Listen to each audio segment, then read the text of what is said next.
Single आहेस का तू? हो, मी सिंगल आहे आणि बहुतेक सिंगलच राहीन. तुझ्यासाठी किती जण येतात अशी जिम मध्ये? Don't ask. येऊन असं काहीतरी उगाचच काहीतरी वेड्यासारख्या गोष्टी करणार, आणि स्पेशली मी आल्यावर काहीतरी उगाचच एक 40 किलोचं डंबेल आहे, त्याच्यावरती अजून 20 किलोचं डंबेल बांधलंय आणि काय म्हणजे आता मी लिटरली माझा व्हॉट्सअप नंबर बदलावा लागला मला, कारण मुलंच सगळे ऑब्व्हियसली मुली पण करतात. मला थोडंफार माझी बॉडी शोकेस करावीच लागते. इव्हन माझ्या फॅमिलीमध्ये हे खूप डिस्कशन होतं, काय कपडे घालून फोटो टाकले, म्हणजे स्पोर्ट्स ब्रा आहे तुम्ही, काय एवढे फिरताय. आणि तरी तो परत आला सकाळी किती 5 वाजता वगैरे, जेव्हा मी वर्कआउट करते, बाहेरून थांबला होता. आणि बाकीचे माझे क्लायंट्स आता एवढे चांगले आहेत की त्यांनी हाकललं त्याला. त्यांना बऱ्याचशा वेळा लोक माचीसच्या काड्या म्हणतात, कारण चिकन लेग्स पण म्हणतात. गप्पा मस्ती अँड पॉडकास्ट विथ भार्गवी चिरमुलेच्या आजच्या भागात आपण अशा एका डायनॅमिक मैत्रिणीला भेटणार आहोत, जिला भेटल्यावर तुम्हालाही खूप बरं वाटेल, कारण हा विषय आजकाल सगळ्यांच्या एकदम जवळचा आहे. अगदी बरोबर ओळखलात, फिटनेस. भेटूया पुण्याच्या मयुरी देशमुखला. Hi Mayuri. Hello, thank you so much. खूपच भन्नाट इंट्रोडक्शन होतं. Welcome to my show. Thank you. आता तू एवढी हार्टथ्रोब आहेस इंस्टाग्रामवर, मला प्रश्न असा विचारायचा, सिंगल आहेस का तू? हो, मी सिंगल आहे आणि बहुतेक सिंगलच राहीन. असं म्हणू नकोस, जोक्स अपार्ट. खूप छान आहे तुझं जिम आणि it is a beautiful place आणि खूप सुंदर वाटल्या वाईब्स, त्यामुळे इथे येऊन एक्सरसाइज करायला हरकत नाहीये. That is the best compliment, कारण त्या वाईब्स करताच ऍक्च्युली जिमचं जे एसेन्स असतो तो मिळतो. पण it's a good place. Very nice, very nice.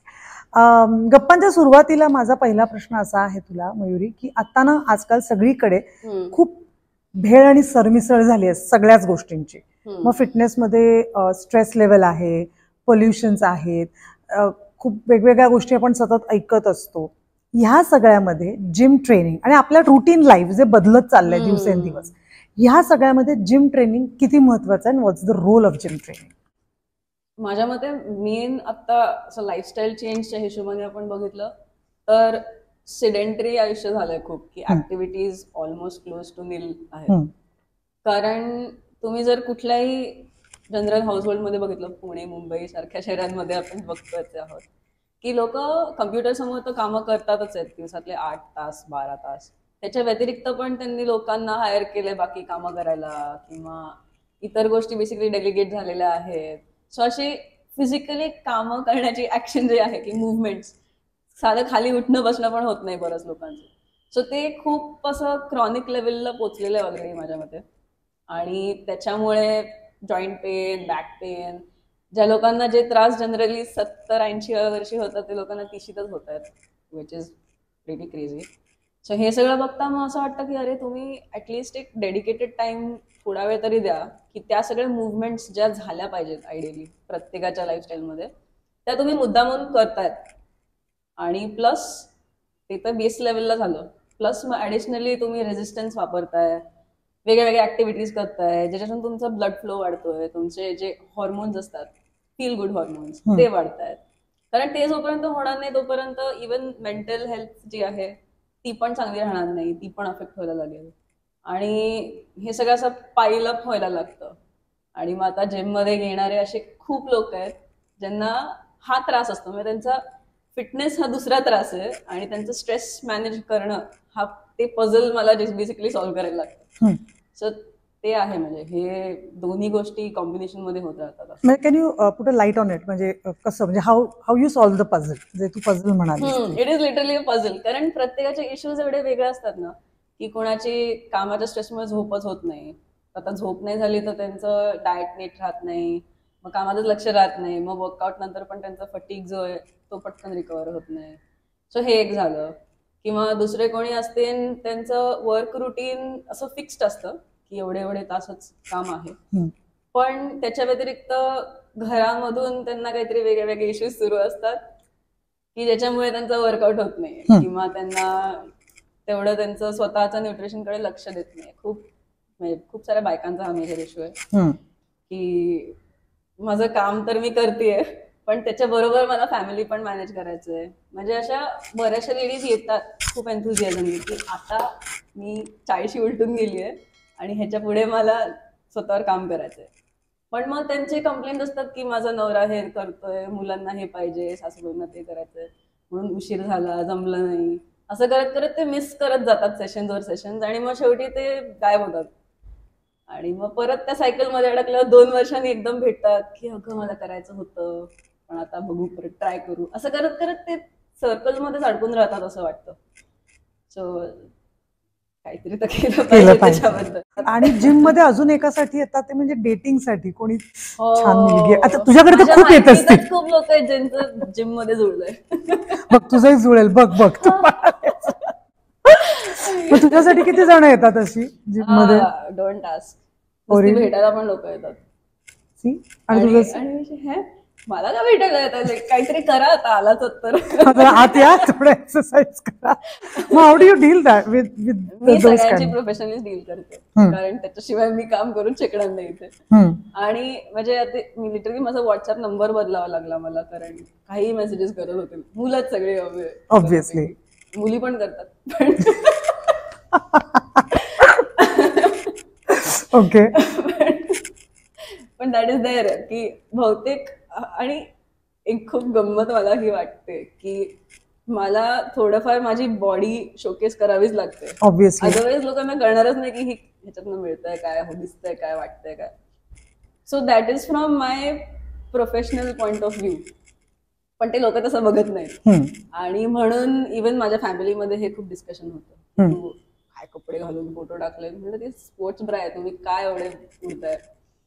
तर ते समजून सांगावं लागतं की इव्हन जे लोक भेटायला येतात त्यांना मग मी समजून बसते हे की तुम्हाला जे दिसतंय त्याच्या मागे खूप एफर्ट गेलेला आहे, आणि तुम्हाला जर ते स्वतः करता पाहिजे असेल तर तसा विचार करा, फक्त काहीतरी बघून एक्साइट नका होऊ आणि त्याचं आलं आणि गेलं फुस असं वाटतं. नाही तर मग आहे ते. मग आम्हाला एखादा फनी किस्सा सांग. अनफॉर्च्युनेटली खूप नाहीयेत, पण 2दा असं झालंय की मला लोकांना काढावं लागलंय जिम मधून ह्याच्याकरता. म्हणजे येऊन असं काहीतरी उगाचच काहीतरी वेड्या वेड्यासारख्या गोष्टी करणार, आणि स्पेशली मी आल्यावर, आणि मग बाकीचे लोक येऊन मला सांगतायत की मयुरी त्यांनी असं केलं, पण ते तू नसताना नॉर्मल होता. म्हणजे काहीतरी उगाचच एक 40 किलोचं डंबेल आहे, त्याच्यावरती अजून 20 किलोचं डंबेल बांधलंय आणि काहीतरी करायचा प्रयत्न केलाय ज्यांनी शेजारचा पण इंजर होऊ शकतो, असे काहीतरी खूप वेड्यावाकड्या गोष्टी. किंवा मधनच काहीतरी किक बॉक्सिंगचा प्रयोग करायला लागला उभा असताना जिम मध्ये, आणि बाकी लोक बघतायत की काय म्हणजे बरंच ना असं करून, आणि ते इतकं रिपिटेटिव्हली व्हायला लागलं की मला जाऊन 3-4दा विचारावं लागलं की काय प्रॉब्लेम आहे का वगैरे. पण मग अल्टिमेटली आय वॉज लाईक की एका माणसामुळे बाकी सगळ्या लोकांचं एन्व्हायरमेंट जे आहे, जिमचं एन्व्हायरमेंट खराब होत आहे. सो मला हो. आणि तरी तो परत आला सकाळी किती 5 वाजता वगैरे, जेव्हा मी वर्कआउट करते, बाहेरून थांबला होता, आणि बाकीचे माझे क्लायंट्स आता एवढे चांगले आहेत की त्यांनी हाकललं त्याला परत. म्हणजे हा एक किस्सा आहे, पण असं काहीतरी रॅन्डम गोष्टी असतात. पण आय डोंट नो लोकांना समजत का नाही की हे वर्क प्लेस आहे माझी, आणि काही फरक असतो. एखादी फनी कमेंट आठवते तुला अशी? कमेंट असं तर काही नाहीये कमेंट असं. म्हणजे आपण तू एखादा रील पोस्ट केलंस किंवा एखादा फोटो, तशी कमेंट म्हणते मी. तसे तर खूप ठिकाणी आहेत. फनी वाटली होती की काय असं आहेत, मला असं लक्षात येत नाहीये. असे रायमिंग काहीतरी गोष्टी बनवून कवितेसारखं काहीतरी लिहितात खूप मोठं, आणि मग ते मी मोठ्याने वाचून दाखवते सगळ्यांना, आणि मग सगळे हसत बसतात. सो ते एक एंटरटेनिंग असतं. आता आम्ही तुला काही फिटनेस रिलेटेड मिथ आणि फॅक्ट्स विचारणार आहे. Stretching is must before workout. Myth. Actually stretching मध्ये प्रकार असतात. सो जे आपण होल्ड करतो स्ट्रेचेस, ते सगळे आपण एक्सरसाइज नंतर करतो. सो ते स्ट्रेचिंग नाही केलं पाहिजे एक्सरसाइजच्या आधी. जे बरेच लोक आपले शोल्डर धर, पाय धरून ठेव, त्याच्याने मसल्स लेंदन होतात. So that is not optimal for a workout. ते एक्सरसाइजच्या नंतर होतं. सुरुवातीला आपण डायनामिक स्ट्रेचेस करतो, की ज्याच्यामध्ये फक्त जॉईंट मुवमेंट्स होत आहेत, की जॉईंट्स मध्ये ब्लड फ्लो वाढवायचा आहे बेसिकली. रोटेशन. खूप घाम आला म्हणजे आपली चरबी पटापट येते. मिथ्स. घाम येणं इज बेसिकली टेम्परेचर रेग्युलेशन. तुम्हाला गरम झाली बॉडी म्हणून ती गार करायचा प्रयत्न करते. सो फॅट लॉस होतो मॅक्सिमली तुमच्या ब्रीदिंग मधून. सो वॉटर मधून मायनर आहे ते, हार्डली 2% आहे. So not really. वजन कमी होऊ शकतं खूप घाम गाळलात तर, कारण वॉटर वेट कमी होतं तसं. फॅट वेट कमी नाही होत. खूप वेळ वर्कआउट केलं म्हणजेच ते मिनिंगफुल असतं. मिथ्स. तुम्हाला quality of the workout matters more than तुम्ही. म्हणजे एक्झॅक्टली. सो तुम्ही का वर्कआउट करताय ते मेन झालं, पण त्याच्यामध्ये तुम्ही काय काय करताय, की सगळे जे मुवमेंट प्लेन्स आहेत ते त्याच्यात येत आहेत का नाही, का तुम्ही काहीतरी रॅन्डम उचललंय आणि ते जस्ट करतच बसलाय. सो त्याच्याने फरक पडतो खूप. तुम्ही 30 मिनिटात पण चांगला वर्कआउट करू शकता, ते 2 तासात तुम्ही काहीतरी रॅन्डम पण करू शकता. सो ते महत्वाचं की काय करताय. वेट लिफ्ट जास्त केल्यानंतर तुमची बॉडी बल्की होते. मिथ्स. जे बल्क दिसतं ना ते ऍक्च्युली फॅट मास असतं. सो मसलचा टिश्यू हा लीन असतो, जो एवढा फास्ट नाही वाढत. त्याच्यावर फॅट गेन झालं की मसल जर टोन्ड असतील प्लस फॅट गेन झालेलं असेल तर तुम्ही बल्की दिसता. तुम्ही जस्ट फॅट लॉस केला तरी ते बल्क कमी होऊन जातं. आजकाल ते डिटॉक्स वॉटर्स आणि डिटॉक्स ज्युसेस हे सगळे आले, त्याने तुमचं वजन खूप कमी होतं. मिथ्स. वजन म्हणजे सगळंच वजन कमी होतं, मसल पण फॅट पण. So that is not optimal. तुम्हाला फक्त फॅट लॉस करायचंय तर तुम्हाला प्रॉपर डाएट एक्सरसाइज करावं लागेल. Carbs are bad. Myths. Carbs मध्ये खूप प्रकार आहेत. सो साखर म्हणणार असाल तर आय कुड से येस, पण भाज्या म्हणणार असाल तर नो. सो बायकांचे आणि पुरुषांचे वेगळे एक्सरसाइजेस असतात. मिथ्स. बायकांचे आणि पुरुषांचे प्रेफरन्सेस असू शकतात, पण एक्सरसाइजेस सेमच आहेत. ओके. प्रेफरन्सेस म्हणजे बऱ्याचशा पुरुषांना अपर बॉडी आवडतं ट्रेन करायला, बायकांना लोअर बॉडी आवडतं. पण इट डझंट मीन की तुम्ही पुरुषांनी लोअर बॉडी केलंच नाही पाहिजे, बायकांनी अपर बॉडी केलंच नाही पाहिजे. So it's a myth. मग आता तू जसं म्हणालीस की लोअर बॉडी बायकांना आवडते पुरुषांना नाही, मग पुरुष खूप वेळा लेग डे स्किप करतात. त्यांना बऱ्याचशा वेळा लोक माचीसच्या काड्या म्हणतात, कारण चिकन लेग्स पण म्हणतात. आणि आय डोंट नो, एवढं तुम्हाला आवडतं वर्कआउट करायला तर फुल बॉडी प्रॉपर ट्रेन केली पाहिजे, नाही तर काय उपयोग त्याचा. एस्थेटिकली पण ते विचित्रच वाटतं. जास्त वर्कआउट केलं की तुमचं जास्त मेटाबॉलिझम. It's both actually. म्हणजे जास्त वर्कआउट करून त्या ड्युरेशन करता मेटाबॉलिझम वाढतं, पण इतर वेळी वाढेल का नाही दॅट विल डिपेंड ऑन तुम्ही काय वर्कआउट केलंय. तुम्ही कार्डिओ केला असेल तर तेवढ्या वेळा करताच तुमचं मेटाबॉलिझम वाढतं, पण वेट ट्रेनिंग केलं असेल तर ते दिवसभराकरता वाढतं. ओके. सकाळी जर व्यायाम केला तर तुमचं वजन लवकर उतरतं. First day in the morning. Actually it is a fact. Is it? कारण की आपला एक सर्केडियन रिदम असतो, की जी सनराईज सनसेटची टायमिंग असतात त्याच्यानुसार आपल्या बॉडीचं एक क्लॉक डेव्हलप होतं. तर इट इज नॉट कंपल्सरी की ते फॉलो केलंच पाहिजे. काही लोकांचं रुटीनच वेगळं असतं की त्यांना ऑप्शनच नसतं, त्यांना मॅनेज करावं लागतं.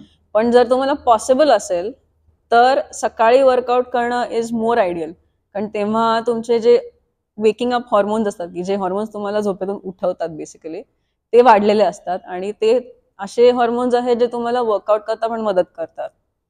सो ती जी टाइम स्पॅन असतो तो उठल्यानंतर एक 2-3 तासानंतरचा, त्याचा तुम्ही मॅक्सिमम वापर करू शकता. इंडियन बॉडी स्टिरियॉइड शिवाय, म्हणजे इंडियन बॉडी अशी बॉडी स्टिरियॉइड शिवाय होऊच शकते. मिथ्स. ऍक्च्युली ह्याच्याकरता आपण आपल्या ऍथलीट्स कडे बघितलं पाहिजे, कारण they are a good source of inspiration.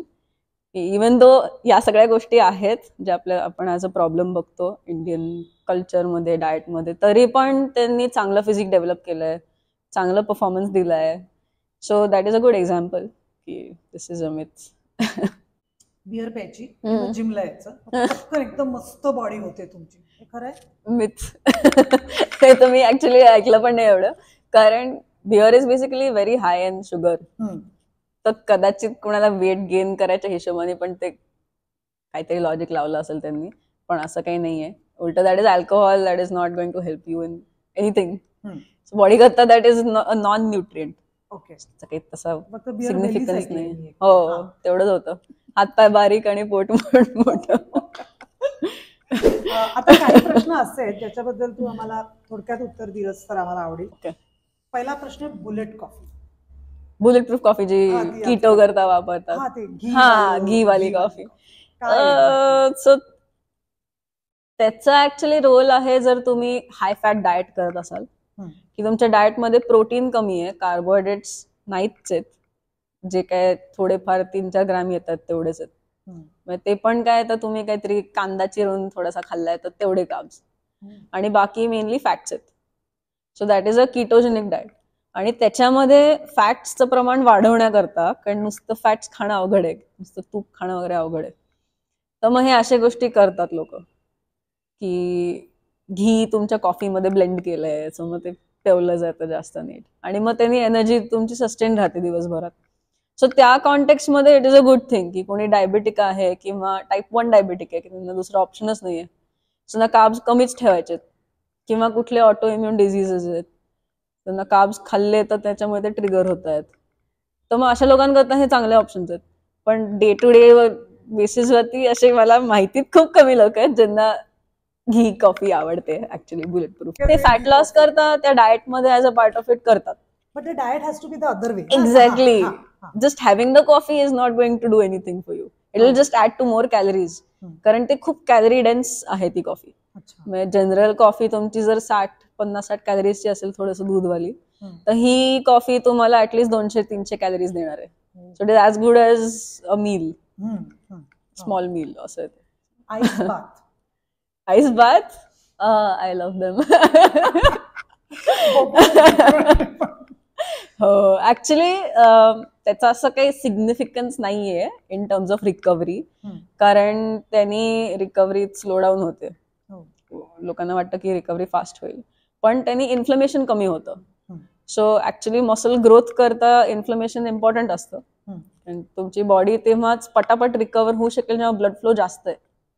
आपण ब्लड फ्लो कमी करतो, पण कधी कधी इन्फ्लमेशन प्रमाणाच्या बाहेर जातं, की मग लोकांना ते थोडं रिलॅक्स होण्याकरता, नॉर्मल करण्याकरता ते आईस बाथ घेतात.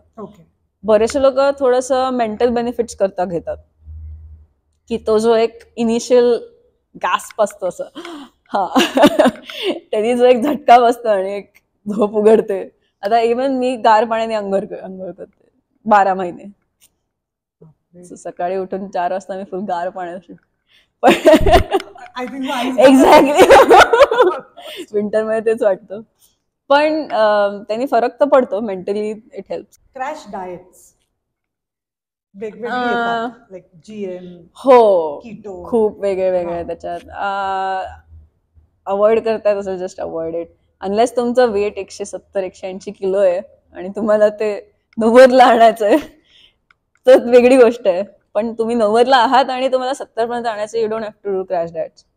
You can just do a proper calculated diet, आणि त्यांनी पण चांगले रिझल्ट मिळतात without having the mental chaos which comes with it. कारण डाएट बरोबर मी जे काही 2-3 पुस्तकं वाचलेत आहारावरती, असं होतं की जेव्हा तुम्ही डाएट सुरू करता अचानक खूप चिडचिड होते. हो, कॅलरी डेफिसिट केला की चिडचिड होतेच. आणि बऱ्याच वेळा आपण म्हणतो की अरे कोणीतरी चिडचिड करत असेल ह्याला काहीतरी खायला द्या,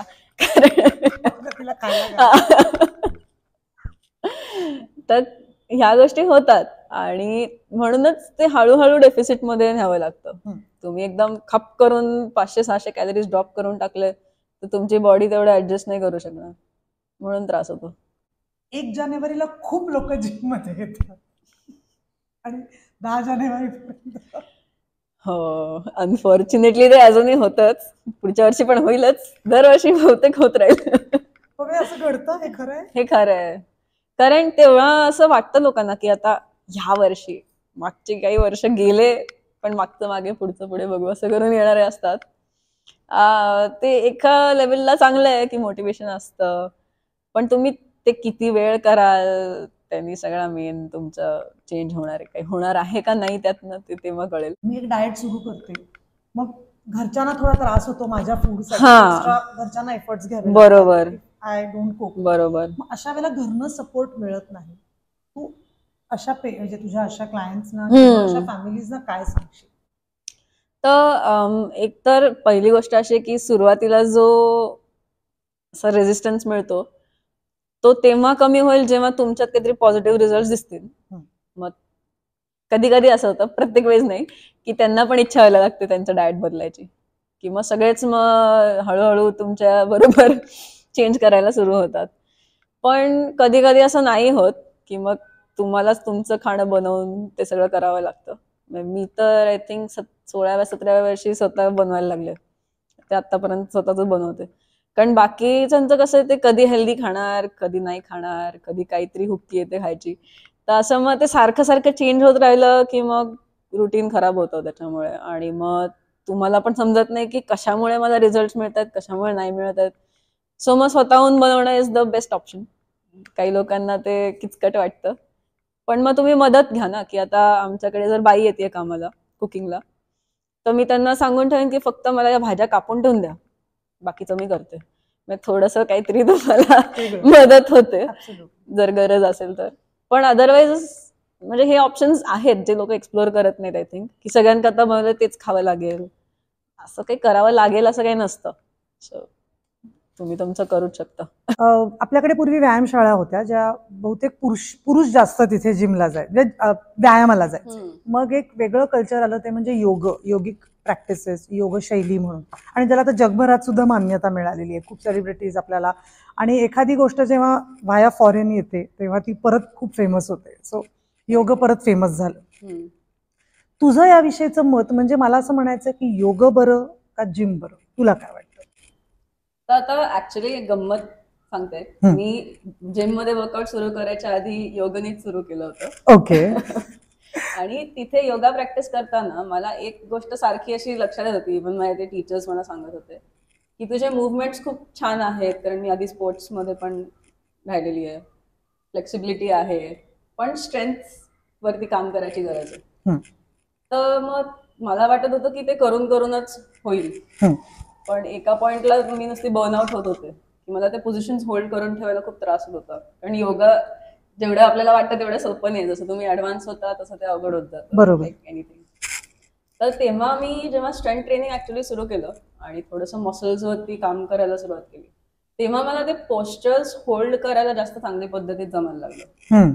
म्हणून आता जरी मी कुठलं योगा पोज होल्ड केली तर ती अशी होल्ड करून ठेवता येते. आणि त्याच्यामध्ये जे ब्रीदिंग महत्वाचं आहे, की त्या त्या पोझिशन्स मध्ये श्वास लोक धरून ठेवतात किंवा थकायला लागले की हेवी ब्रीदिंग चालू करतात.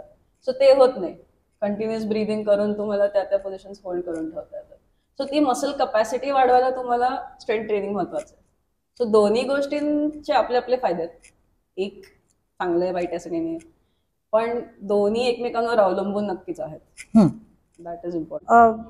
काही वेळेला सर्वसामान्य माणसं जिम मध्ये येतात, त्यांना जिमची फी आणि ते सगळं ते मॅनेज करतात, पण काही वेळेला जिम मध्ये खूप इन्सिस्ट केलं जातं अबाउट द फूड सप्लिमेंट्स, जे खूप वेगवेगळ्या प्रकारच्या पावडर्स आणि टॉनिक्स आणि विटॅमिन्स आणि काय काय काय काय असतात. मग ते ना त्या सर्वसामान्य माणसाला परवडत नाही. मग इंडियन फूड मध्ये आपण त्यांना काय सजेस्ट करू शकतो? राईट. सो ऑप्शन त्याच्यात भरपूर आहेत. असं नाही, आता एकतर तुम्ही बिगनर असाल, बिगनर म्हणजे तुम्ही जस्ट सुरू केलंय किंवा 1 वर्ष किंवा फक्त 2 वर्ष झालेत सुरू करून, तर आपण युजली त्याला बिगनर म्हणतो. ओके. सो तेव्हा तुम्हाला सप्लिमेंट्सची डिरेक्टली गरज पण नाही पडत. लोक ते डिरेक्टली सुरू करतात विचार करून की पटापट रिझल्ट पाहिजेत. सो मेनली फूड बेस्ड जे गोष्टी आहेत त्याच्यामध्ये एक तर आपला प्रोटीन इंटेक येतो. आता इंडियन डाएट मध्ये अनफॉर्च्युनेटली लोकांनी त्याला फक्त डाळ भात आणि पोळी भाजी एवढंच म्हणलंय, जेव्हा की त्यात बाकीच्या खूप गोष्टी येतात. तर आता ते डाळ भात मध्ये पण ते कॉम्बिनेशन जर बघितलं तर ते कॉम्प्लिमेंटरी एकमेकांना, की जे अमिनो ऍसिड्स प्रोटीन जे आहे कमी प्रमाणात आहे पण आहे डाळीमध्ये, ते भातातून कॉम्पन्सेट होतं, आणि जे भातामध्ये नाहीये ते डाळीतून कॉम्पन्सेट होतं. म्हणून हे कॉम्बिनेशन्स बेसिकली तयार झाले. So in that sense it is a very ideal diet. पण आता जे आपण करायचा प्रयत्न करतोय की मस्क्युलेचर बिल्ड करायचंय, थोडंसं लॉन्जेव्हिटी वाढवायचंय, आपल्याला सिडेंटरी लाईफस्टाईल मध्येच राहून या सगळ्या गोष्टी करून ते ऑप्टिमाइज करायचे आहेत. सो त्याच्याकरता हे इनफ नाही पडत आहे अनफॉर्च्युनेटली, पण तेवढी ऍक्टिव्हिटी नाही आहे आपली. सो हे जे आता मी एक्झाम्पल सांगितलं डाळ भातचं, त्याच्यात प्रोटीन हे कमी आहे, कार्बोहायड्रेट्स खूप जास्त आहेत आणि तेवढी ऍक्टिव्हिटी नाही आहे. सो या केसमध्ये काय होतंय की तुमचं फॅट गेन हे कार्बोहायड्रेट्समुळे जास्त होतंय. सो लोक बऱ्याच वेळा असं म्हणतात की जास्त फॅट्स खाऊ नका, तेलकट तुपकट खाऊ नका, वजन वाढेल. पण ऍक्च्युली ही गोष्ट आपण विसरून जातो की कार्बोहायड्रेट्स जे आहेत की ज्याच्याने साखर तयार होते बेसिकली, ते पण अल्टिमेटली फॅट गेन मध्ये कन्वर्ट बॉडी करते जर तुम्ही ते एक्सेस मध्ये खात असाल. सो हे जे गोष्टी आहेत, हे जे कार्ब्स आहेत, त्यांना आपल्याला कंट्रोलमध्ये ठेवणं खूप महत्वाचं आहे. सो आता कंट्रोलमध्ये कसं ठेवणार, तर बाकीच्या गोष्टी तुम्ही ऍड करा. कारण पोटाला बेसिकली तुम्हाला थोडं व्हॉल्यूम लागतो फूडचा. सो जस्ट तुम्ही डाळ भात आणि तो पोट भरून टाकलंय असं नाही केलं पाहिजे. सो अर्धी प्लेट ऍटलीस्ट तुम्ही व्हेजिटेबल्सनी ठेवली पाहिजे. सो त्यात तुमच्या वेगळ्या वेगळ्या भाज्या ज्या लोकल असतील दॅट इज आयडियल. त्याच्यात सॅलेडच्या भाज्या आल्या, प्लस तुम्हाला काही हाय व्हॉल्यूम फूड्स येतात की जसं लाल भोपळा आहे, वांगी आहेत. सो हे सगळे हाय व्हॉल्यूम आहेत पण कॅलरी वाईज कमी आहे. अच्छा. So low in calorie, high in volume. अच्छा, म्हणजे त्यांनी पोट भरतं पण त्यांनी कॅलरीज खूप होत नाही. That is hi volume. Exact. Okay. So हे सगळे कार्बोहायड्रेट्स आहेत भाज्या पण त्याचा बेनिफिट हाय की तर व्हॉल्यूम जास्त आहे पण कॅलरीज कमी आहेत. सो ते तुमचं मेजॉरिटी पार्ट असले पाहिजे प्लेटमध्ये. Then you have your proteins की त्याच्यामध्ये आता व्हेज ऑप्शन्स असतील तर तुमचे चिकपीस, डाळी आल्या, राजमा, या सगळ्या गोष्टी असल्या पाहिजेत. ऍटलिस्ट 2 meals मध्ये तरी ठेवल्या पाहिजेत, लंच डिनर जे. आणि मग तुमचे जे कार्बोहायड्रेट्स आहेत ते शेवटी आले पाहिजेत. की पोळी असो, भात असो, दुसरे कुठले मिलेट्स तुम्ही वापरताय ते असो. सो हे जर सगळं कॉम्बिनेशन असेल तर मग खरंच काही प्रॉब्लेम येत नाही. पण ते होत नाही आणि बऱ्याच वेळा लोक जेवणच स्किप करतात, त्याच्याऐवजी काहीतरी आबरतोबर चिवडा खाल्लाय, गोड चहा प्यायलोय, असं समोसा खाऊन टाकलाय. सो हे जितकं तुम्ही रिपिटेटिव्हली कराल, असं आता बोलताना वाटेल की एवढंच चेंज करून काय होणार आहे. पण ऍक्च्युली जर तुम्ही रोज हे करत राहिलात आणि 3 महिने स्वतःची बॉडी ऑब्झर्व केली तर मेजॉरिटी म्हणजे ड्रास्टिक चेंज होतो. असे छोटेसे बदल करून पण प्रॉपर बॉडी ट्रान्सफॉर्मेशन करता येतं. म्हणजे प्रिसाइजली कोविड काळात बघ सगळेजण तसे फिजिकली फिट झाले कारण सगळे घरातच जेवत होते. आणि बहुतेक लोक बाहेर जायचं नाही म्हणून मग काहीतरी ऑनलाईन बघून तरी काहीतरी ऍक्टिव्हिटी करत होते. ते पण एक ऍडिशनल होत होतं. पण आता जसं तू हे म्हणालीस हे डाएट झालं, पण काही माणसं खूप प्रमाणात पटकन बॉडी बनवण्याच्या नादामध्ये खूप प्रकारची इंजेक्शन्स, स्टिरॉइड्स ही घेतली जाते आणि हे तरुण मुलांमध्ये जास्त आहे. Just they want to make it. त्याच्यापेक्षा कॉमन आहे.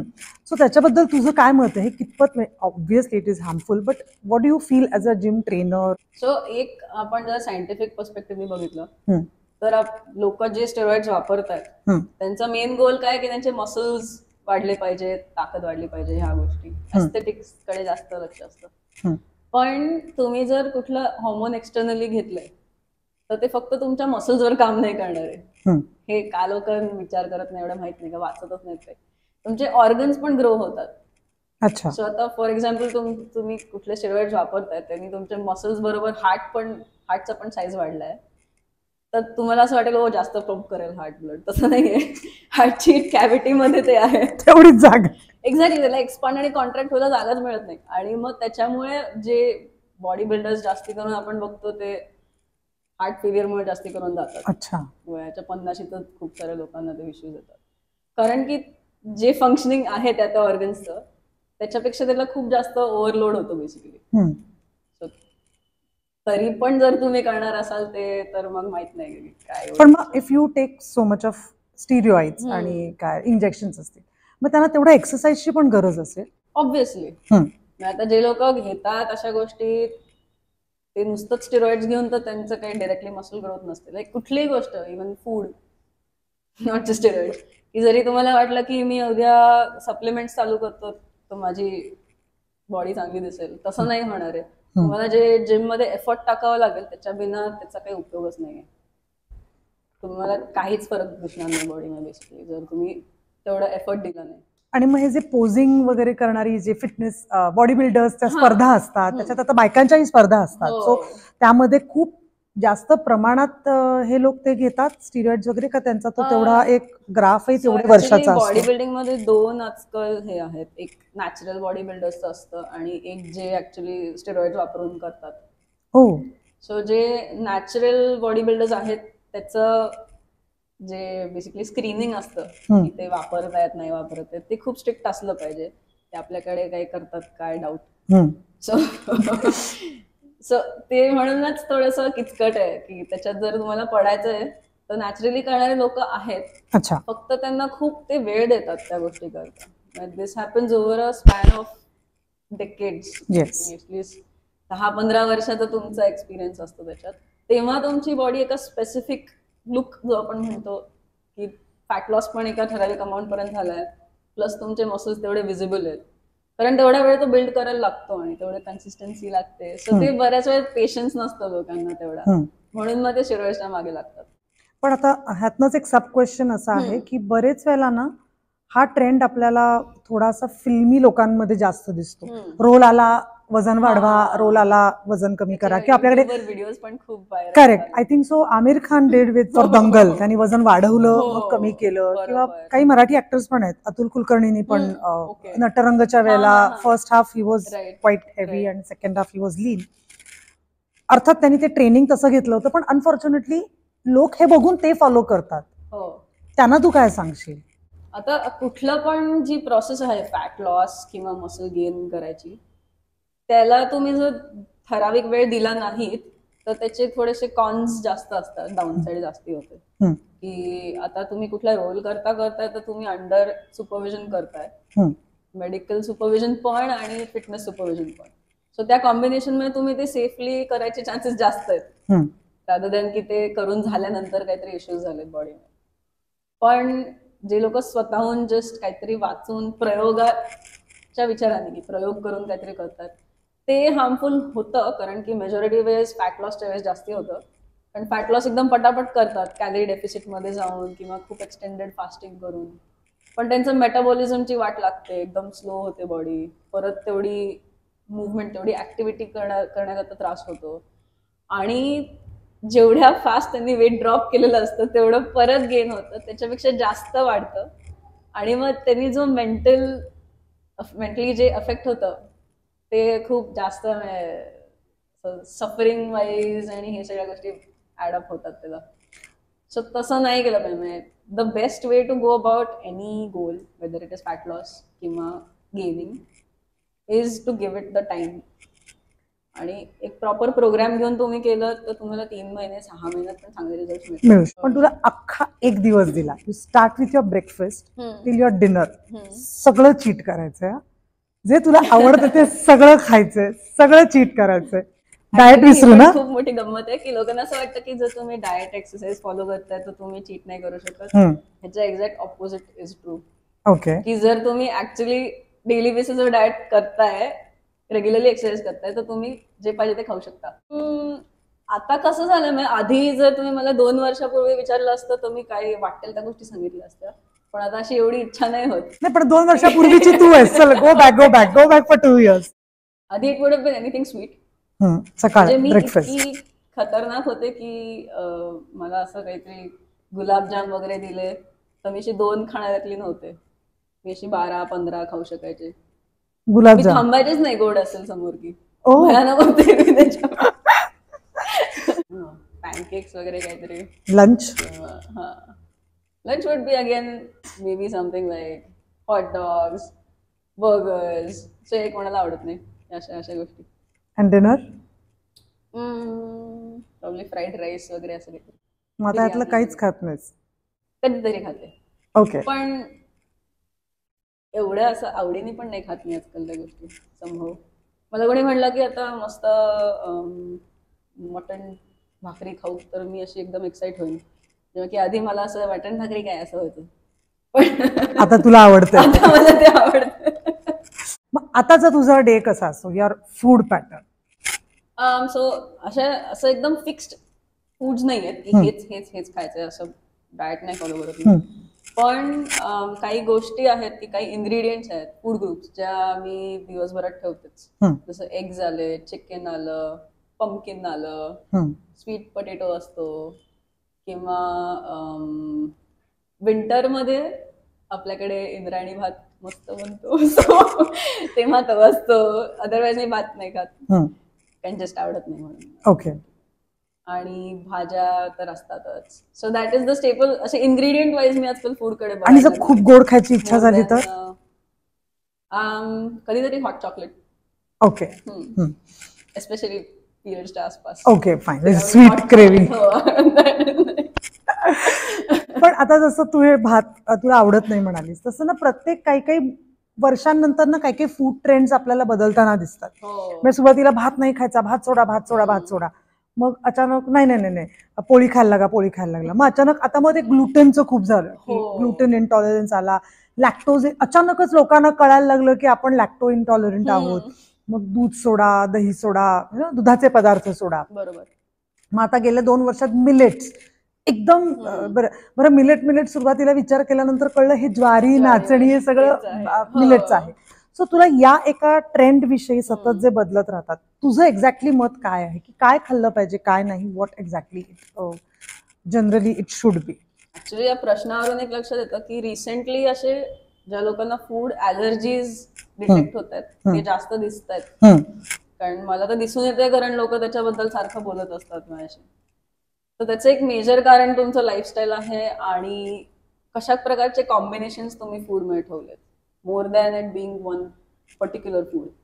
म्हणजे ज्या माणसाला ग्लुटेनची कधी ॲलर्जी नव्हती, त्याला 30 वर्षाचा असताना अचानकच एकदम ग्लुटेनमुळे पोळी खाल्ली की त्रास व्हायला लागलाय, असं होतंय. So that is not because of a genetic problem, जे काही लोकांच्या केसेसमध्ये असतं. पण या केसेसमध्ये होतंय काय की तुम्ही एवढे इन्ग्रेडियंट्स एका फूडमध्ये एका वेळेस खाताय, especially Wien you having more fast food, order करून जस्ट खात राहताय. सो तेव्हा हे प्रॉब्लेम दिसायला लागतात.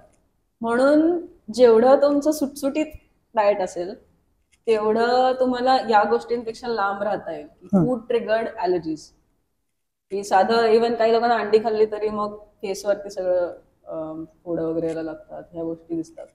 सो बेसिकली दिस आर फूड ट्रिगर्ड ॲलर्जीज जे अचानकच ट्रिगर होतात. आणि मग तुम्ही तुमचं डाएट सॉर्ट केलं, एक 3 महिने दिलेत त्याला, तर सगळं नॉर्मलाइज होऊन जातं. तर ह्या ट्रेंड्स कदाचित त्याच्यामुळे आलेल्या असतील. आणि आता भात खाऊ नका वगैरे, तर ते लाईक जसं मी म्हणलं की कार्बोहायड्रेट इंटेक खूप वाढलेला आहे आणि प्लस तुमची ऍक्टिव्हिटी काहीच नाहीये. सो त्याच्यामुळे ह्या गोष्टी कंट्रोल करणं is always a good thing, त्यात वाईट काहीच नाहीये. पण कोणीतरी म्हणतंय की हे केलं पाहिजे म्हणून तुम्ही डायरेक्ट तुमचं सगळं चेंज करून टाकलंय त्याच्याकरता, असं नाही केलं पाहिजे. तुम्ही विचारलं पाहिजे का पहिले तर त्याचं कारण काय आहे, आणि जर तुम्हाला ते पटत असेल तर तुम्ही ते करून बघू शकता, त्याच्यात काही वाद नाही. कारण सोशल मीडिया एक युनिव्हर्सिटी आहे ना, त्याच्यात लोक they start Google and then they follow the things. आणि एवढी इन्फॉर्मेशन आहे ना, पण ते इन्फॉर्मेशनच्या मागचा कॉन्टेक्स्ट काय असतो ते लोक बघतच नाहीत. ते रील्समुळे एक तर 60 सेकंदात जे दिसतंय ते डायरेक्ट आता मी हे करायला सुरू करेन असं होतं. पण तुम्ही जर अजून थोडंसं त्या माणसाचा अभ्यास केला, ते बाकी काय बोललेत, कशावरून ते बोललेत, ऍटलीस्ट ते बघा, तो कॉन्टेक्स्ट जर समजून घेतला तर मग तुम्हाला कळतं की अरे हे असं असं त्याला होतं म्हणून त्यांनी ह्या गोष्टी केल्या, ते मला ऍप्लिकेबल आहे का नाही, असे प्रश्न विचारले पाहिजे, जे जरा कमी होत चाललंय बहुतेक. पुढचा मला प्रश्न तुला असा विचारायचा आहे, तू रील्स म्हणालीस त्याच्यावरनं, की आजकाल हा पण एक ट्रेंड आहे की जिम मध्ये रील्स साठी जायचं, की यायचं रील करायचं, जिम खूप नाहीच करायचं, रील्स करायचं. तुला भेटले तुझ्याकडे आहेत असे काही क्लायंट्स, कधी आलेत? असतात, सगळीकडेच असतात, कारण ऍक्च्युली स्वतःचं कौतुक सगळ्यांनाच असतं आणि ते कुठल्या ना कुठल्या पद्धतीत बहुतेक लोक दाखवायचा प्रयत्न करत असतात. आता मला जर कुठला वर्कआउट शूट करायचा असेल तर ते डोक्यात एवढं असतं ना की हे दाखवायचंय, ते दाखवायचंय, असं करायचं, तसं करायचं. आणि जेव्हा शूट नसेल करायचं तेव्हा मी एवढी निवांत असते ना. बट ऍटलीस्ट यू हॅव, काय म्हणतात त्याला, वर्कआउट करायचं. No but for you is your profession. काही लोक नाही, त्यांना ते ट्रेंड ना, की एक ट्रेंड फॉलो करायचं. हा, की ऍक्च्युली ते खूप स्ट्रेसफुल होतं जर तुम्हाला शूट पण करायचंय आणि सगळं तुमचं प्लॅन फॉलो करायचंय. सो आय डोंट नो की दोन्हीकडे लक्ष कसं राहतं लोकांचं. पण आता आम्ही जसं 12-12 14 तास शूट करतो, मोठे असतात, की हल्ली ऑफिसमध्ये पण काय पूर्वीसारखं 9 to 6 कोणाचंच राहिलं नाही, वर्किंग टू हार्ड. एक्झॅक्टली. अशाला बॉडी खूप थकलेली असते, फटीग बॉडी असते. अशाला एक्सरसाइज करायचा त्याने काही उपयोग होतो का, it will damages your body? Actually लोकांना असं वाटतं की एवढं दिवस संपला, थकलोय, आता कसा व्यायाम करू. पण उलट होतं, तुम्ही जेव्हा एक्सरसाइज करता त्याने तुमची एनर्जी वाढते, कमी नाही होत. कारण आपल्याला असं वाटतं की आपण एक्झर्ट होणार आहोत व्यायाम करून, पण व्यायाम केल्यामुळे तुमचे जे हॉर्मोन्स आहेत, ज्याला आपण स्टेरॉइड्स म्हणतो, जे बाहेरून घ्यायला बघतात लोक, ते तुमची बॉडी स्वतः प्रोड्यूस करते. सो त्याच्यामुळे जो एनर्जी फॅक्टर येतो, जो लोक बाहेर शोधत राहतात, तो ऍक्च्युली तुमची बॉडी स्वतः बनवू शकते. त्याला फक्त एक स्टिम्युलस लागतो. सो तो स्टिम्युलस तुम्हाला एक्सरसाइज मधून मिळतो. सो तुम्ही सकाळी करा, दुपारी करा, संध्याकाळी करा, तुमच्यावर आहे. पण 1 तास जरी काढता आला ना, तर त्याने तुमचं क्वालिटी ऑफ लाईफ इम्प्रूव्ह होईल. आणि एकदा क्वालिटी ऑफ लाईफ इम्प्रूव्ह झालं की काम करायची कपॅसिटी वाढेल. सो ते सगळं कॉम्प्लिमेंट करतं मग एकमेकांना. तुमचं लाईफस्टाईल एक्झॅक्टली. त्याच्याशिवाय तुम्हाला बरंच वाटत नाही, चैन मिळत नाही. व्यायाम कसा नाही झाला असं होतं. ब्रश करण्यासारखं आहे ते. उठून ब्रश केला मग व्यायाम केला असं होतं. व्यायाम करावा असं तुला वाटतं? एखाद दिवस रेस्ट असं म्हणतात, त्याच्याबद्दल काय? ते थोडं पर्सन टू पर्सन डिपेंड होतं. आता माझं बघितलं तर 7 दिवस व्यायाम होतो. युजली 1 दिवस रेस्ट करता दिलेलं आयडियल असतं, कारण तेव्हा you can think about other things, recover. पण तेव्हा पण रेस्ट इज नॉट लाईक की झोपून राहिलं पाहिजे किंवा घरी बसलं पाहिजे. That is active rest. की तुम्ही व्यायाम नाही करत आहात हेवी, पण बाकी ऍक्टिव्हिटीज करताय. वॉकला गेलात, मित्रांबरोबर हाईकला गेलात, अशा बेसिक ऍक्टिव्हिटीज ज्याच्याने तुम्हाला थोडंसं ब्लड फ्लो वाढेल, छान वाटेल. Exactly. That is help your recovery, won't do any damage. खूप जिम्स मध्ये ना खूप मोठं म्युझिक असतं. म्युझिक लावून आपण म्युझिक लावून जिम केलं जातं. काही लोक तर त्याच्याही वरती हेडफोन्स लावून आपली आपली गाणी ऐकत असतात. आणि तर हे जिम आणि म्युझिक म्हणजे ट्रेनिंग म्युझिक ह्याचं काही रिलेशन आहे काही? Just what exactly? It's just for the good environment may be. आणि बऱ्याचदा कसं होतं की खूप लोक एका ठिकाणी आपल्या आपल्या गोष्ट करत असतील की थोडं एकमेकांना त्याचा त्रास व्हायला लागतो. कधी कधी असं होतं बऱ्याच ठिकाणी की तुम्ही असं बघितलं असेल की कोणी स्क्वॉट्सचं वर्कआउट करतोय आणि 2 जण आहेत ते आर्म्स करतायत, पण ते दोघं इतके गप्पा मारत करतायत की जो एकटा करतोय त्याचा तो फोकस सारखा इकडे तिकडे जातोय. म्हणून मग युजली लोक हेडफोन्स प्रिफर करतात की बाकीचे जे आवाज आहेत ते त्यांनी बंद होतात. So that is actually a good option to use. पण जिम्समध्ये खूप हाय व्हॉल्यूम जे करतात आणि काहीतरी कर्कश म्युझिक लावतात, त्याला काहीच अर्थ नसतो. बऱ्याच वेळा मी ज्या जिमला जायचे माझ्या जिमच्या आधी, तिथे माझा मेन प्रॉब्लेम तो असायचा की इतकं मोठं म्युझिक आणि इतकं घाणेरडं म्युझिक, काही अर्थ नसतो. म्हणून मला ती सवय पण लागली की म्युझिककडे लक्ष नाही द्यायचं. आपण ऍक्च्युली ते तसंच पाहिजे. काही का प्ले होतंय, तुम्हाला काही फरक नाही पडला पाहिजे, कारण तुमचा गोल वेगळा आहे, म्युझिक ऐकून टाइमपास करणं नाहीये. सो बऱ्याच वेळा मी लोकांना पण सांगते इथे की ते एक गाणं कुठलं सापडत नाहीये म्हणून सेट थांबवलाय. म्हणलं अरे तुम्ही काय करताय, म्हणजे गाणं ऐकायला आलाय का वर्कआउट करायला आलाय? नका करू प्लीज असं. हो, म्हणून दोन्ही गोष्टी चांगल्या आहेत एकत्र, जर तुम्ही त्या तशा पद्धतीत बघत असाल त्याच्याकडे. खूप ऑब्सेस नाही झालं पाहिजे पण की मला हेच म्युझिक नाही मिळालं तर मी माझा डेडलिफ्टचं सेट करूच शकणार नाही वगैरे, असे लोकांचं होऊन जातं. इतकं होतं. हा, की त्यांना ते बीट्स नसतील तर ते तेवढं लिफ्ट करताच येत नाही वगैरे असं होतं. म्हणलं इथे आता गझल लावली तरी तुम्हाला करता आलं पाहिजे, तुम्ही करताय. जिम मध्ये अचानक लोक काहीतरी डेडलिफ्ट करताना एकदम पडली आहेत, कोलॅप्स झाली आहेत, किंवा एखादं वेट उचललं आणि धाडकन पडली, अशी काही अनफॉर्च्युनेट इन्सिडेंट खूप व्हायरल झाले. राईट. ते एक्झॅक्टली कशाने होतात आणि त्याच्यावर तुझं काय मत आहे फिटनेस इन्स्ट्रक्टर? राईट. ऍक्च्युली कसं आहे की खूप सारे लोक ज्यांना मेडिकल कंडिशन असतात तसे लोक जिम मध्ये येतात. सो ते त्यांचं कन्सेंट वगैरे असतं, डॉक्टरनी परमिशन दिलेली असते, अशा गोष्टी असतात. पण at the same time progress या लोकांकरता कसं असलं पाहिजे ते नॉर्मल हेल्दी माणसापेक्षा खूप वेगळं असतं. पण जे कम्पॅरिझन होतं ना की अरे ह्यांनी पण माझ्या बरोबर जिम चालू केलंय आणि ह्यांची एवढी प्रोग्रेस झाली तर मी पण तेवढंच प्रयत्न केला पाहिजे, तसं नाही केलं पाहिजे. आता कोणी हार्ट रिलेटेड कंडिशन घेऊन आलंय तर त्यांना एका पर्टिक्युलर झोन मध्येच त्यांचं हार्ट रेट ठेवावं लागतं एका ठराविक ड्युरेशन पर्यंत, 6 महिने 8 महिने. पण ते त्याच्याकडे लक्ष देत नसतील. जर शेजारचा जोरात पळतोय म्हणून मी पण जोरात पळतोय असं केलं तर हे इश्यूज जास्त दिसतात. की तुम्हाला एक ठराविक वेळ दिलेली असते, ठराविक. आता ह्याच्याकरता काही असे सेंटर्स निघालेत की त्याच्यात जिम आहे आणि कार्डियाक केअर युनिट आहे. पुण्यात पण येते. तर तुमचं वर्कआउट चालू असतो आणि कॉन्स्टंटली ते मॉनिटरिंग पण करत असतात. इक्विपमेंट असतात त्यांचे, आणि काही तुम्हाला त्याच्यावरून काय काय तुमच्या बॉडीमध्ये चेंजेस होतात त्याच्यानुसार ते पुढचा प्रोग्राम, त्याच्या पुढचा प्रोग्राम असं प्लॅन करत जातात, की एकदम स्टेप बाय स्टेप तुम्हाला त्या कंडिशन मधून बाहेर आणण्याचे ते प्रयत्न असतो. सो स्पेशल पॉप्युलेशन म्हणून काही सर्टिफिकेशन असतात. सो ऍक्च्युली असे कोणी लोक असतील तर त्यांनी, ज्या लोकांकडे असे क्वालिफिकेशन आहेत ज्या ट्रेनर्सकडे, त्यांच्या थ्रू हे प्रोग्राम्स घेतले पाहिजेत, ना की जस्ट एक ChatGPT कडून विचारून डाउनलोड केलंय आणि काहीतरी चालू केलंय. नाही, पण इनफॅक्ट अशी जी पडली आहेत ती खूप यंग मुलं आहेत, 35च्या आतलीच आहेत रादर, अशी एकदम. देन असं असेल तर मग व्हॉट यू सेड की जे स्टेरॉइड यूज होतोय, that can be one of the reasons. त्यांचं काय बॅकग्राऊंड आहे माहित नाही. यंग लोकांमध्ये पण बरेचसे इश्यूज आहेत सध्या. इव्हन काही टाईप 1 डायबिटिक असेल की त्यांना इन्सुलिन डिपेंडंट आहेत, पण आत्ताच जिम सुरू केलंय, तर आता हे किती इन्सुलिन घेऊन त्यांची नॉर्मली शुगर जी राहते ती आता एक्सरसाइजमुळे डाऊन होतीये, म्हणून त्यांनी तेवढा डोस घेतला नव्हता, म्हणून चक्कर येऊन पडलेत, असं काही असू शकतं. सो ते कंडिशन काय आहे ते माहिती पाहिजे थोडं. आणि आय थिंक ह्या ज्यांना काही असे इश्यूज आहेत त्यांनी ते पूर्ण क्लिअर केले पाहिजेत, ज्यांच्या बरोबर ते ट्रेन करतात त्याच्यानुसार प्लॅन बनवून मग करायला पाहिजे. इन अन आयडियल सिनॅरिओ स्वतःहून सगळ्या गोष्टी करायला गेलं की थोडंसं प्रॉब्लेमॅटिक. बरोबर, बायका स्वतःकडे लक्ष देत, इट्स अ मेजर प्रॉब्लेम. आणि मग जेता तेव्हा मेनोपॉज जवळ आलेला असतो, आपण जे विषय मांडतो. बरोबर.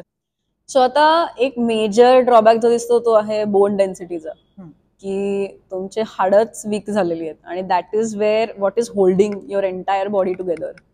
तर या लेवलवरती जाऊन विचार करायची गरज झाली आता. कारण की मला माहित नाही लोक काय विचार करतात, बोन म्हणजे जसं घराचं पिलर आहे तसंच विचार करतात का माहित नाही, पण बोन्स आर बेसिकली पोरस, म्हणजे त्याला असं सॉलिड स्ट्रक्चर नाहीये ते. आणि प्रत्येक केमिकल फंक्शन्स करता कॅल्शियम हा खूप महत्वाचा भाग राहतो. ते कॅल्शियम येणार आहे कुठून? जर डाएट मधून येत नसेल नीट तर ते तुमच्या बोन्स मधून एक्स्ट्रॅक्ट होणार. इव्हन साधे मसल कॉन्ट्रॅक्शन, आता फिटनेस बद्दल बोलतो, सो मला साधं बसून उठायचंय, उडी मारायची आहे, तर मसल कॉन्ट्रॅक्शन करता कॅल्शियम लागणार आहे, आणि ते माझ्या बोन्स मधून एक्स्ट्रॅक्ट होत आहे. म्हणून मला काय पाहिजे, तर जर ते रिप्लेनिश केलं पाहिजे, की जर त्या बोन्सची डेन्सिटी कमी कमी होत चालली आहे ॲज आय एम एजिंग, तर ती आता मला वाढवायची गरज आहे परत, आणि मेंटेन करायची गरज आहे, विच इज पॉसिबल. तर त्याच्याकरता आपण हेवी रेझिस्टन्स ट्रेनिंग रेकमेंड करतो.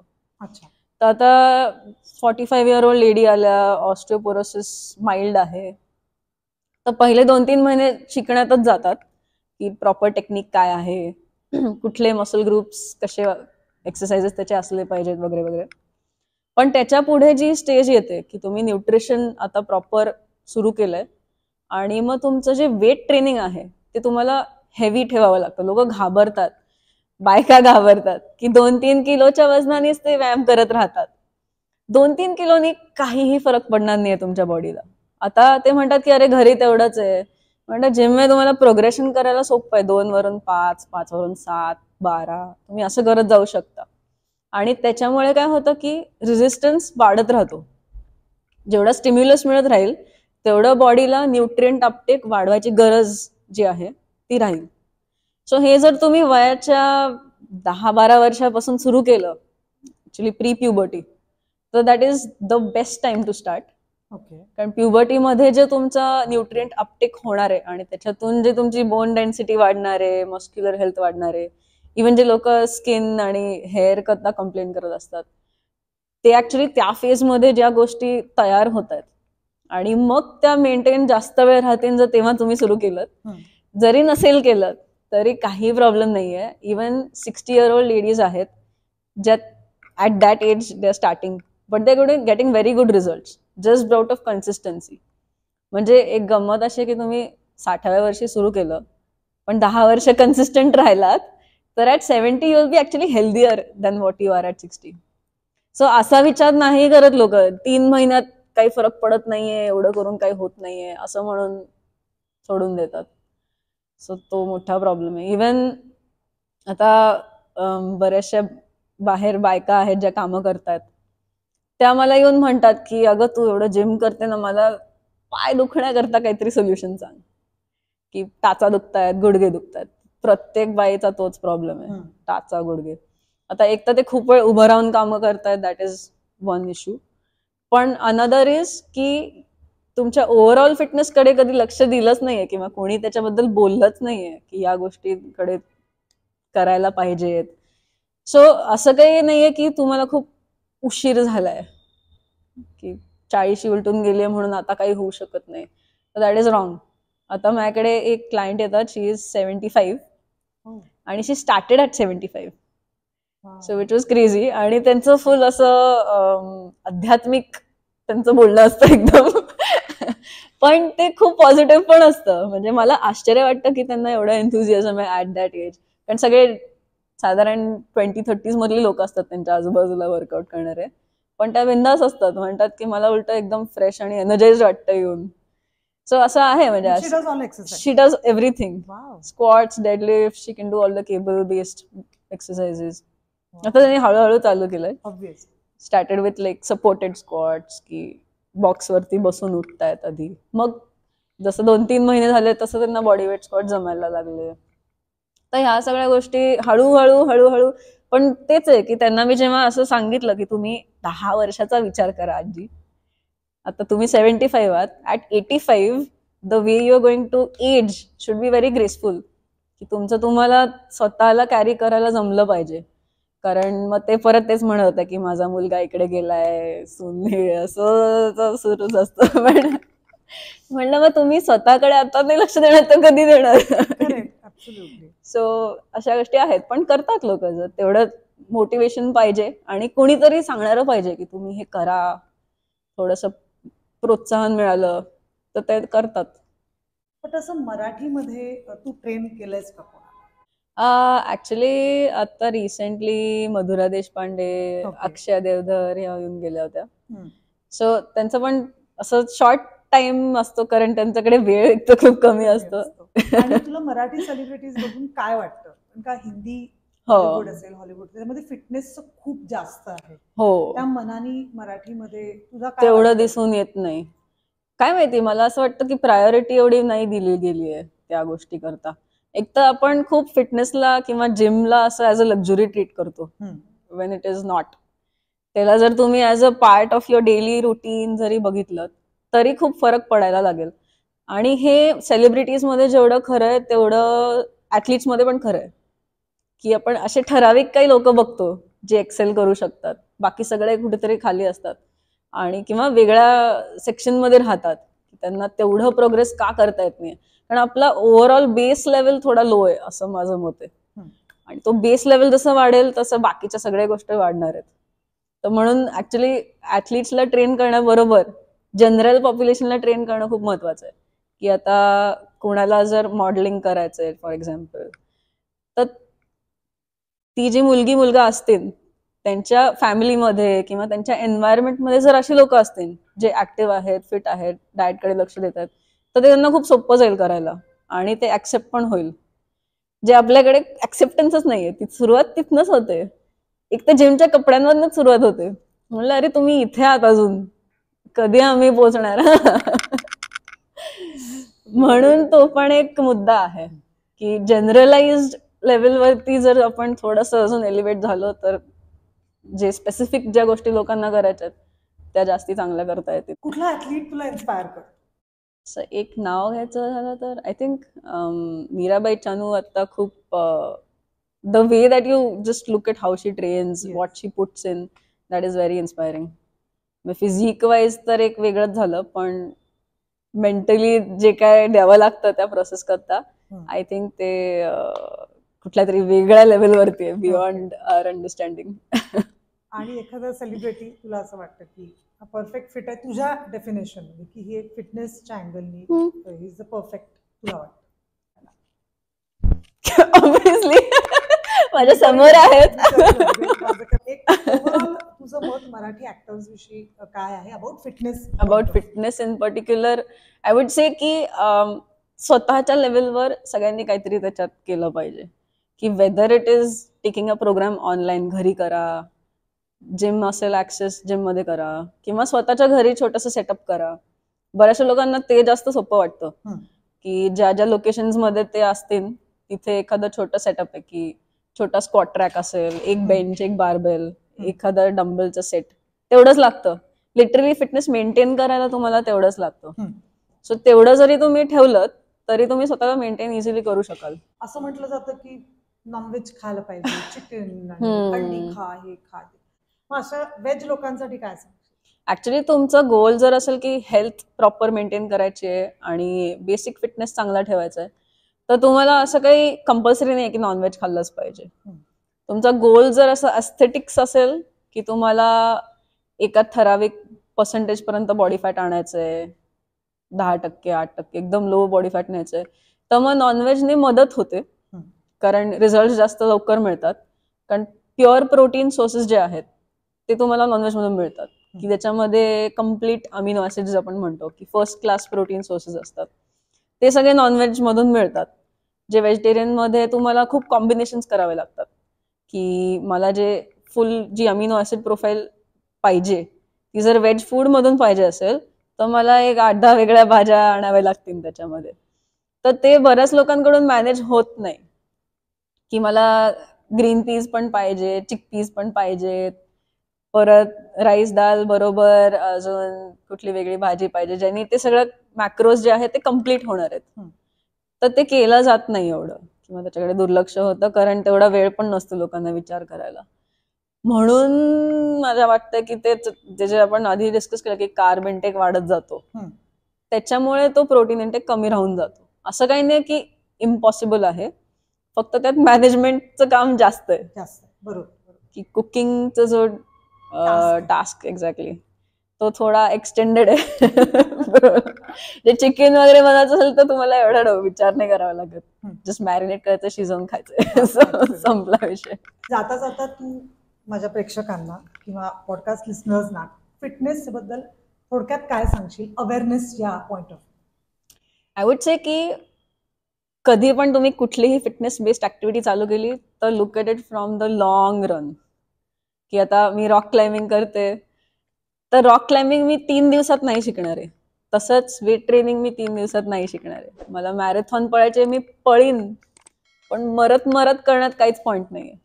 सो जर मी ती इझिली केली आणि त्याच्यानंतर मला पुढच्या दिवशी कामाला जाता आलं तर that is the real achievement. So look at these things from a long term perspective, नाकी की मला आज हे जस्ट एक्साइटमेंट आहे म्हणून मी चालू केलंय आणि 3 दिवसानंतर back to square one. So consistency. Exactly, that is the key. Consistency is the key, I think so, for everything that you do. Right. पण तू आज इथे आलीस, तुझे विचार मांडलेस आणि तिचे विचार खूप ऐकणारी लोक आहेत आम्हाला माहिती आहे, तर सगळ्यांनी ते विचार ऐका. ते विचार ऐका. आणि थँक्यू सो मच. आणि जाता जाता आम्ही छान छोटं गिफ्ट आणलंय. जोविस स्किन क्लिनिक आहे, तुला एक छोटं गिफ्ट हॅम्पर दिलंय. थँक्यू. आणि फुलं आणि मंडळी त्यांच्याकडनं तुला एक टी शर्ट, पण तो टी शर्ट तू प्लीज नक्की उघडूनच बघ, तुला मजा येईल. ओके. Read the caption. व्यायाम उद्यापासून फिक्स. मस्त. करत नाही त्यांच्यासाठी व्यायाम उद्यापासून फिक्स. छान आहे, मला आवडला. पण थँक्यू सो मच. थँक्यू. मजा आली मला.